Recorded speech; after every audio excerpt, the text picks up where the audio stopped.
In the days after the Boston Marathon bombings, we learned more and more about the wounded at the finish line.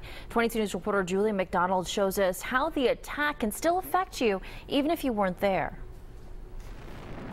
The city of Boston is still reeling from the Marathon Monday attack that killed 3 and wounded more than 180 people. But there are many other wounds that can't be seen.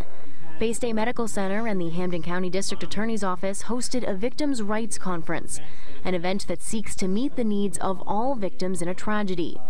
Lieutenant Chris Vangeli knows invisible wounds. He lived a nightmare on December 14th, responding to the Sandy Hook shooting. Everyone's affected in one way or another.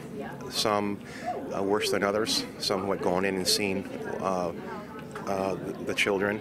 And, you know, the amount of stress that it puts on you because you still have to go back to work. You still have a job to do. There are many victims in a tragedy like Sandy Hook, the Boston Marathon bombings, or any violent crime. The individuals who are hurt, their family members who suffer their own loss, those who respond to the tragedy, and those who provide treatment as time goes forward. Mental health professions, schools, police, victim witness advocates, physicians, nurses, social workers. The Victims' Rights Conference gives those individuals the tools they need to lead a community in healing, to help people like Nancy Larson, whose son Danny was murdered in 1991.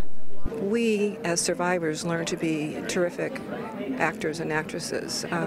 We can look at you, we can smile, we can talk, we can be engaged, but inside, there's still a part of us many times that is dying. Larson said it made a world of difference when advocates reached out to her in her grief, helping her to find her new normal. Julie McDonald, 22 News.